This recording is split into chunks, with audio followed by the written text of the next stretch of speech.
Hi, it's Maggie the Irish Gypsy here to bring you your January 2023 mid-month general readings. We're looking at the last half of January, and this reading is for our lovely crabs, the water sign of Cancer.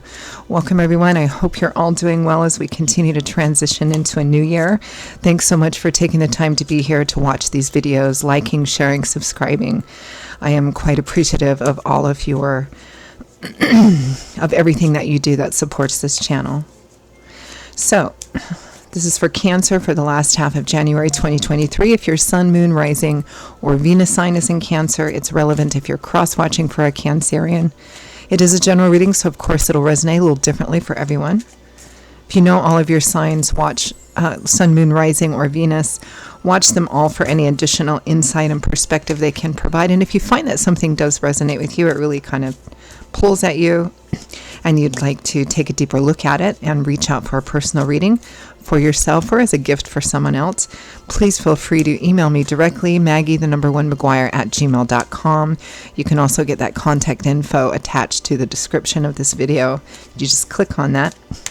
I would love to hear from you. I do offer quite a wide variety of readings in all areas of life. And particularly popular at the end of one year and beginning of another are the 6 and 12-month overviews I do, which take a look at a variety of areas in your life for the next 6 or 12 months, depending on how far ahead you want to look. You can order them anytime, but a lot of people do like to order them at the start of a new year, so something to think about. Okay, Cancer, let's move into your reading. I am using the Tarot of Dreams and clarifying with the Radiant Rider-Waite. All right, Cancer, last half of January. We begin with the Seven of Swords. Something being concealed or something in secret.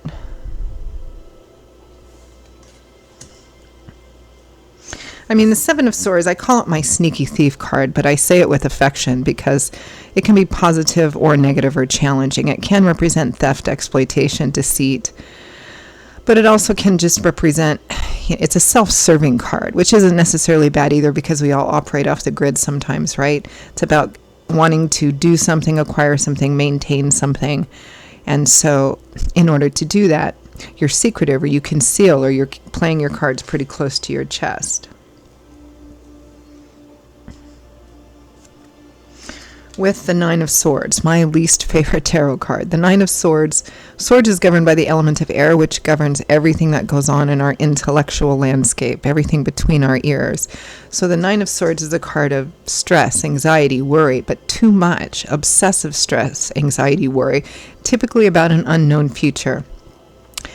What do I do if this happens? What do I do if that happens? You know, trying to envision an outcome, and it's almost always the worst negative possible outcome. And it's not to say that your concerns and fears aren't valid, but the Nine of Swords shows up when somebody is obsessively worrying about it. So cut that down a notch. So with the Seven of Swords and the Nine of Swords, it's kind of a classic combination of being secretly quite stressed out about something, or you're not sharing it or talking about it. Next, we have the Eight of Coins, work, nose to the grindstone. Coins and pentacles, it's the same suit, is governed by the element of earth, which usually governs the more practical side of things.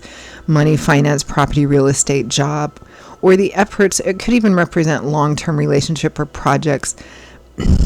The energy of earth typically governs that which makes us feel stable and secure in life, the efforts we put into gaining and maintaining them. So the Eight of Coins is our work card.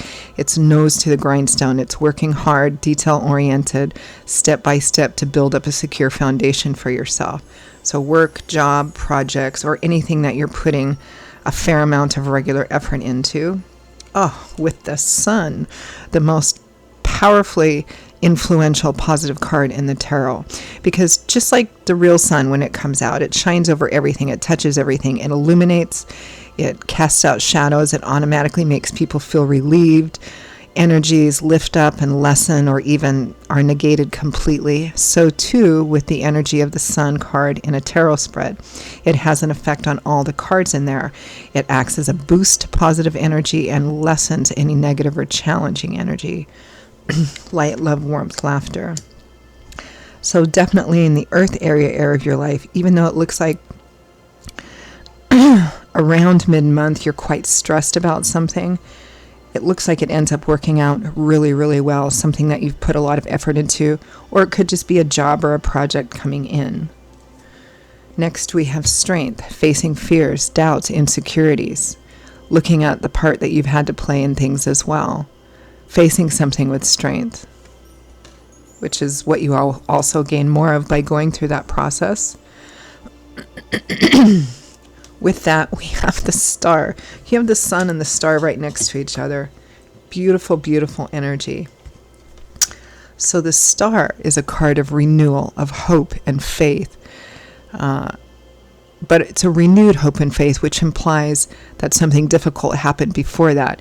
In the tarot, chronologically, with the major arcana, the star comes after the Tower card, which is usually, not always, but often a challenging card because it represents a big shakeup or loss or something breaking down. The star comes out after that, after the smoke clears, to light the way, renewal, restoration of hope, faith, optimism, believing again.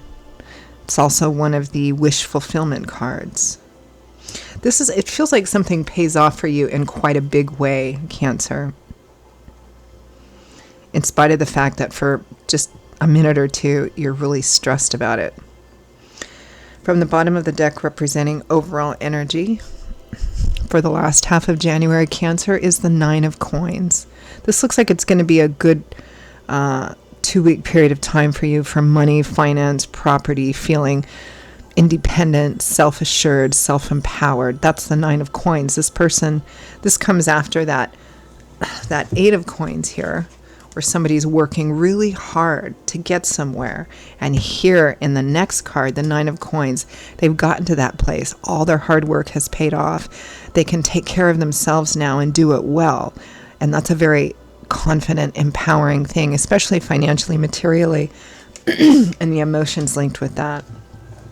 So it feels like for many Cancerians, the last half of January has a strong focus on the earth energy area of your life, which is the area of our life that makes us feel secure or stable in our day-to-day life, particularly financially and materially. So let's clarify that overall energy of independence and self-assurance of the 9 of Coins.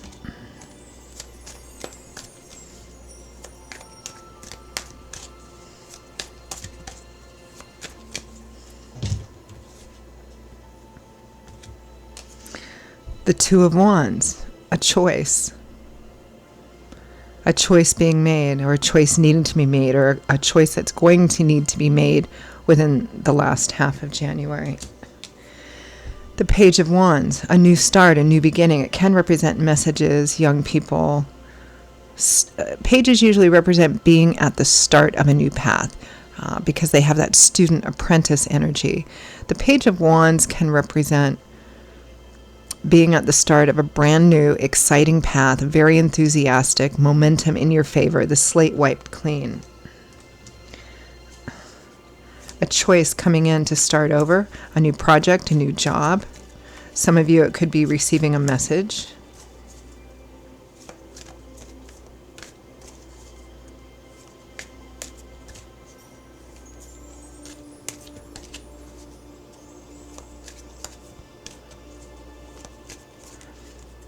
All right, let's clarify the 7 of Swords.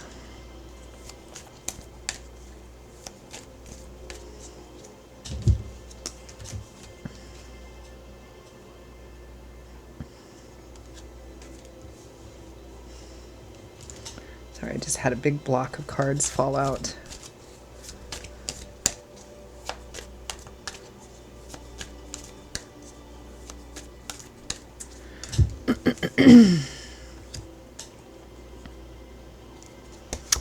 The Sun again. So, I mean, we start off, it's interesting because the only two really challenging cards you have, Cancer, are this 9 of Swords and 7 of Swords. But Swords is mental, so this is all occurring internally. The Sun and the Empress, which is a card of abundance, luxury, or decadence even. And this is the source of the stress and strain here.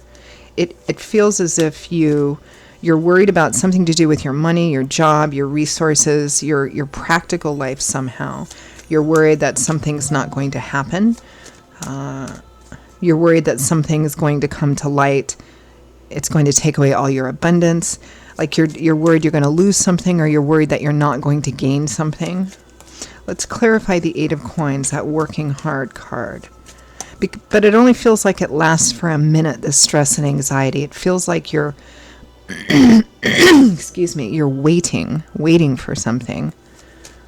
And you're almost convinced that the bad thing is going to happen and the good thing is not going to happen. But it ends up working out beautifully. The Nine of Cups, the Page of Cups. Here's a message coming in, wish fulfillment. You have both the wish fulfillment cards in this spread.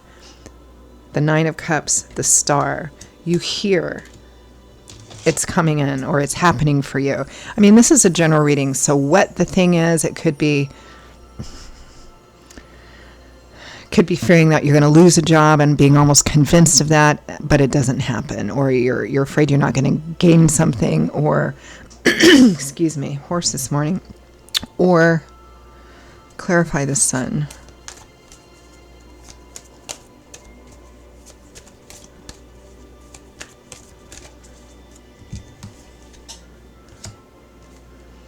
The Ten of Wands and the Six of Swords. This is a long-held heavy burden finally coming to an end so that healing can begin. Something comes in here. There's some kind of news, messages, that combined with your hard work, everything you've been working for. It's like you get it. Everything comes in here. This is a wish fulfillment reading. Clarify strength. Ooh, this card just fell right out. Ace of Pentacles. New job, moving, relocating, new home, unexpected money, a combination of all of those things.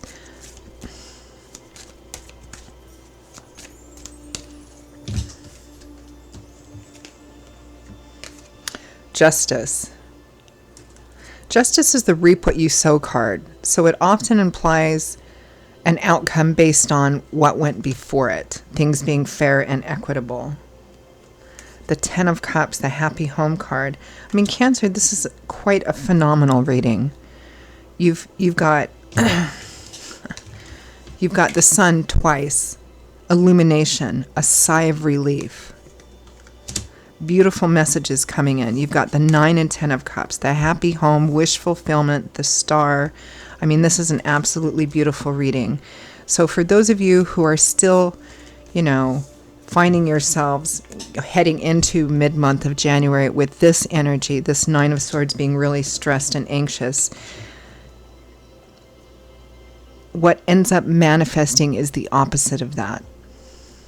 What you've been working for, what you've been hoping for. That's pretty much the gist of this reading.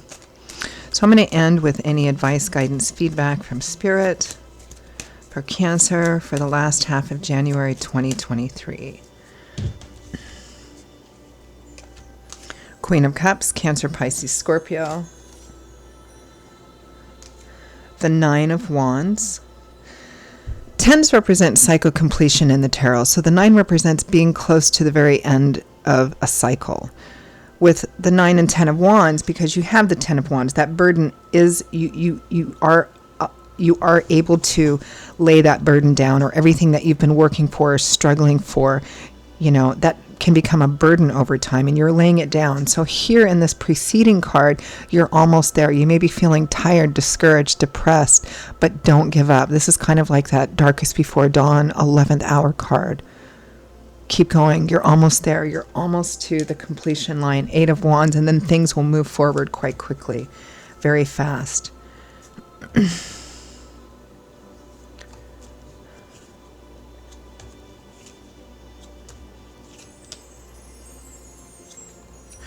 I'm also getting a feeling for some of you, if the messages also that are coming in about a new offer or opportunity, it is Spirit supported, and Spirit supports you taking it.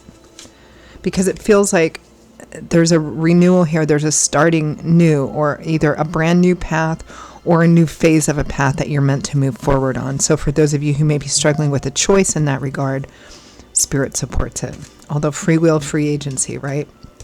Okay, Cancer, those are your messages for the last half of January 2023. I hope you found them helpful and useful and relevant. Again, if this is something you'd like to take a deeper look at, if it really resonated with you, reach out for a personal reading for yourself or as a gift for someone else. Please feel free to email me directly at maggie1mcguire@gmail.com. You can also get that contact info by clicking on the description link with this video. I would love to hear from you and to work with you. I will see you all in a couple of weeks for the February general readings. Until then, stay well, and I hope to see you here again soon. Bye-bye.